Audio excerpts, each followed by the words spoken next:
Lesson 1. What is Pentecostalism? The 20th century witnessed the phenomenal growth of the Pentecostal, charismatic, and neo-charismatic movements. These three waves of Pentecostalism, which constitute one of Christianity's greatest renewals and have impacted every segment of the church almost in all countries of the world with a new vitality. Participants in this renewal share exuberant worship, an emphasis on religious experience and spiritual gifts, claims of supernatural miracles, signs and wonders, including a language of experiential spirituality rather than of a theology and mystical life in the spirit by which they daily live out of the will of God. Who are Pentecostals? The Pentecostal are modern Christians who believe that they can have the same experience which the Apostolic Church had at Pentecost. The term Pentecostal therefore signifies the experience and not a label for a denomination. The New International Dictionary of the Christian Church says that Pentecostal churches emphasize on spirit baptism as an experience different from conversion and its evidence by speaking in tongues. Acts chapter 2 verse 1 to 13. They also teach the inspiration of the Bible, salvation by conversion and revival, immediate sanctification, divine healing, and claim to be a restoration of original Christianity. Max Warren speaks of Pentecostalism as a protest movement because it protests the neglect of the role of the Holy Spirit. The Pentecostal take the charismata or gifts, especially the gift of tongues, as the sign of receiving the second blessing, which the Pentecostal call it the baptism in the Holy Spirit. Statistic of Pentecostal growth. There has been a phenomenal growth of Pentecostalism. In 1965, there were only 50 million Pentecostal in the world, but by the year 1997, there were 217 million denominational Pentecostal, plus many independent groups. In 1995, the aggregate number of Pentecostals or charismatics in the world numbered some 463 million. Today, after the Catholics, the Pentecostal constitute the second largest Christian family. The third force.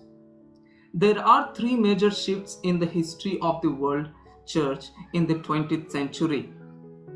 The first shift is that the whole base of Christianity movements is shifting from north to south. For example, the growing churches are in Africa and Asia, not in Europe or USA. The church in India has witnessed a tremendous growth in its life and development in all its denominations. Its missionary engagement and discipleship in bringing the good news to the poor and the struggle for human rights is vibrantly evident. In fact, India is the second largest missionary sending country after the USA. The second shift is from hierarchies and institutions to base communities and lay leadership. There has been a tremendous growth of lay training and study of Bible and theology by the lay people to build a more human society and the kingdom of God together. The third shift is the strong movement of the Holy Spirit in the life of the church in touching and transforming.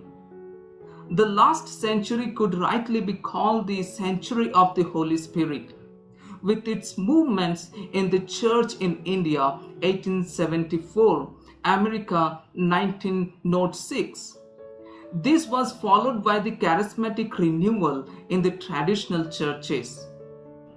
Liberal Presbyterian Henry P. Van Dusen, president of Union Theological Seminary in New York City, has expressed Appreciation for Pentecostalism.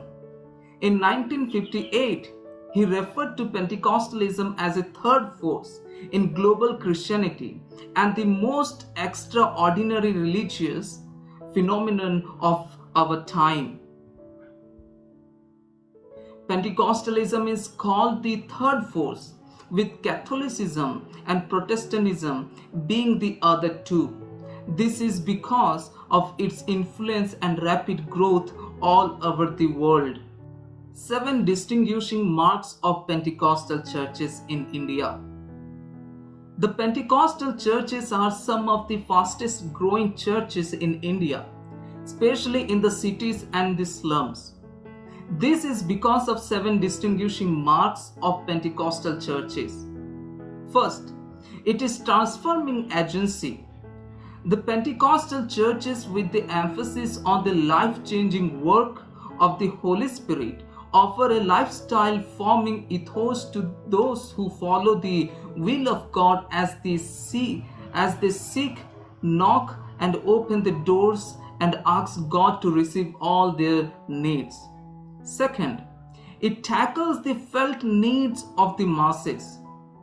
They have a strong evangelistic program and systematically reaches into the homes in the neighboring areas through outreach efforts. They have a house visitation program whereby the pastor and the team visit people in crisis. In such visit, prayer offers, healing and comforts are done in such a way that the recipient feels genuinely cared for and attracted to the warmth of such a fellowship. If the gift of healing are exercised and the sufferer is cured, it attracted more people to this attractive gospel. Third, it presents a gospel of power. The Pentecostal present a gospel of power in the Holy Spirit. When people are healed, demons cast out, and miracles are experienced, it naturally draws people to this group. In a country like India, where black magic is practiced and people are afraid of evil spirits, this answers the needs of many. Fourth, it is the church of the masses. Pentecostal churches attract the poor and downtrodden people wherever. It appeals to the slums dwellers and the working classes. This is a body of believers without any carnal divisions. Pentecostal churches have no discrimination on the basis of caste, unlike many other traditional churches.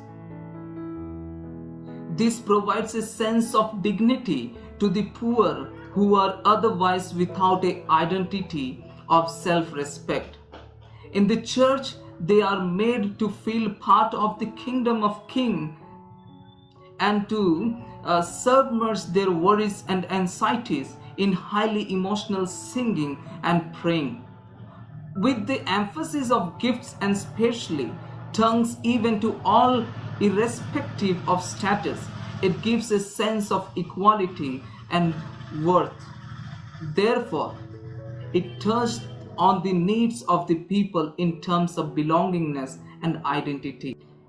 It is usually indigenous. The Pentecostal churches, especially the Indian ones, are highly indigenous in their worship. They wear Indian dress, sit on the floor, sing in the local language, use Indian lyrics, etc. There is no written liturgy, music, dress style, lifestyle, and worship. The Pentecostal pastors retain the local culture and develop their own individual style. Though some may use foreign money, there is a strong emphasis on local fundraising through tithes and offerings, where sacrifice is taught. It is highly mission and evangelism oriented. The Pentecostal churches aim at growing and constantly plan programs for outreach. There is a clear teaching on the need to evangelize and all congregation members are expected to take part in the street preaching or other evangelistic programs. Many of the Pentecostal churches have set up their own Bible schools to train their pastors and evangelists, and the students are expected to go to pioneer areas while studying and plant churches. 7. It emphasizes lay participants in worship. The Pentecostal worship is similar to the worship of the first century Christian, with lay participation given a very important place. The time for testimony is meant for everyone to share, exhort, and operate in the gifts of the Holy Spirit. There is even opportunity for the believers to preach from the word as they are inspired. Since usually up to 60% of the members are female and they feel a sense of liberation in the church worship where they can speak, pray, praise, and testify, the cultural operation of the Indian home is countered in the worship of the Pentecostal church service, where expression is expected from everyone.